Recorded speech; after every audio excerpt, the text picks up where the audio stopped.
Hillary Clinton trending today. She said in an interview yesterday that she takes full responsibility for her loss in November, and then she proceeded to give the rest of the reasons that she thinks she lost. We call them excuses. Here you go.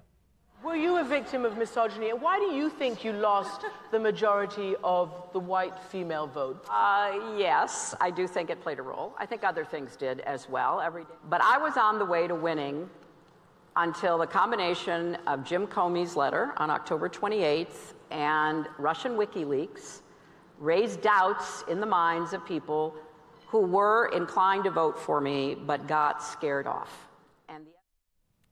So who's to blame for Hillary's loss? Comey, the Russians, WikiLeaks, or Hillary herself? Here with me now with all the answers from rightwingnews.com and the author of the new book, 101 Things All Adults Should Know, John Hawkins. Good to see you. It is so good to be on with you again, Gina. Thanks for having me on your show. Absolutely. Now, John, whose fault is it? Why did Hillary lose? Because she seems to blame just about everyone except herself. Yeah, that's exactly the one thing we can be sure of. It is not Hillary Clinton's fault.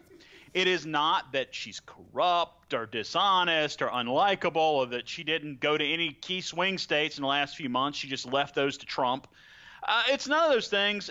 It's just that the Russians did it to her, and James Comey did it to her, and misogyny. Don't forget that. That is to blame, apparently, for white females voting for Trump. Right. Yeah, that didn't even make any sense at all. But you know what? Here's the thing. She did such a great job keeping the Clinton Foundation scandal-free that now she's going to start a PAC.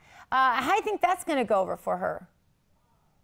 The Clintons still have lots of influence in the Democrat Party. I mean, I have liberal, well, I guess acquaintances, I would say, who do nothing all day long on Twitter except defend the Clintons. And I sort of assume they're getting paid. I don't know that. But I assume there's money still floating around there with Hillary Clinton's name on it. So it's a very lucrative business being a Clinton. But why is that, John? Because, I mean, isn't she really at the pinnacle of what happened to the Democrats in 2016? And if you go back and you just ignore all the scandals with Bill Clinton, right? Because we all know that there was scandal after scandal after scandal. It wasn't just Monica Lewinsky, for those who weren't there or cognizant of it yet. But you know, it was, you know, once Hillary was in, look, I mean, you can't even begin to discuss the scandals just in the last couple of months of the campaign, even just today when James Comey told the world that there were thousands of classified emails that went out from Uma to Anthony Weiner. Yeah, to be honest, I think the Democrats' take on this thing is ridiculous. James Comey did her the biggest favor in the world. He made her above the law. If it would have been any sort of ordinary staffer, they'd have gone to jail for what she did. I mean, think about it. The statute does not say you need criminal intent. It says gross negligence. I think the definition of gross negligence is giving a bunch of classified emails that end up in Anthony Weiner's hands, a guy who's sending, you know, naked pictures of himself to young girls. That guy's getting classified emails. I think that qualifies as gross negligence. So she got a huge, huge break. And the Democrats, again, dumb as bricks, because let's face it, they knew there was a potential indictment hanging over her head the second they chose her as nominee. And then it's like, well, I can't believe she had some blowback. Well, of course she's going to have some blowback. You picked her. You're stupid. I just think their critical thinking skills are way off, John. And you look at something like what James Comey said today. Let's go ahead and roll that. To restart in a hugely significant way, potentially finding the emails that would reflect on her intent from the beginning and not speak about it would require an act of concealment, in my view. And so I stared at speak and conceal. Speak would be really bad. There's an election in 11 days. Lordy, that would be really bad. And they found thousands of new emails. They found classified information on Anthony Weiner. Somehow, her emails are being forwarded to Anthony Weiner, including classified information by her assistant, Huma Abedin. And so they found thousands of new emails and then called. Look, this was terrible. It makes me mildly nauseous to think that we might have had some impact on the election.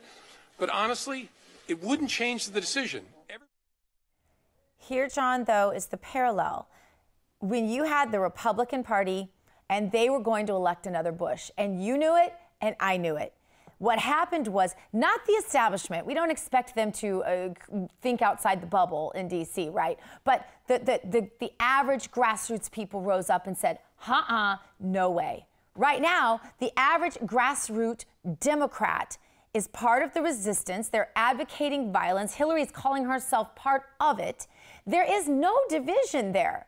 There is no, it's all sheeple groupthink, John. Is this a mental disorder for real?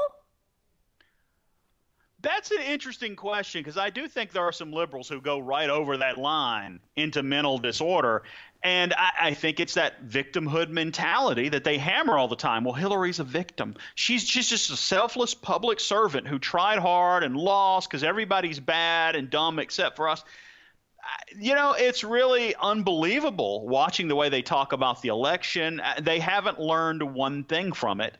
And their only hope is that Republicans screw up so badly that they'll win despite themselves. Well, aside from the fact that there really is no call for the Clintons to disappear, like there was a massive outcry for not another Bush when we were looking down the road at our next election. Same thing. You look at this so-called investigation, and you have Republicans sitting there going, all right, well, we're going to listen to what they're saying about this supposed thing going on, collusion between Russia and Trump. We'll listen. Okay, yeah, let's let this play out. Despite the fact there's zero evidence, and Comey confirmed that again today. Whereas on the other side, you have a group full of people that cannot think that there is possibly, despite no evidence, that there was no collusion between Russia and Trump, and that the whole thing is a witch hunt. Isn't the definition of investigation supposed to mean you're open to the facts, uncovering as you go? You don't start with the conclusion. Well, you do if you're liberal. Right.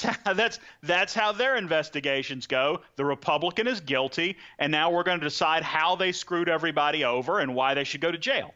That's their whole way of investigating it. And incidentally, not just with this. Tom DeLay could tell you about that. James O'Keefe, a lot of Republicans could tell you how this works. And it just tells you something, we're a very divided country. If you are a Republican, it's almost to the point where it's like the Democrats are the enemy team. It's like being, if they're in charge, it's almost like a foreign power is in charge because they're hostile to you and just hostile all the way down the line. Yeah, seems so. John Hawkins, we thank you for being with us.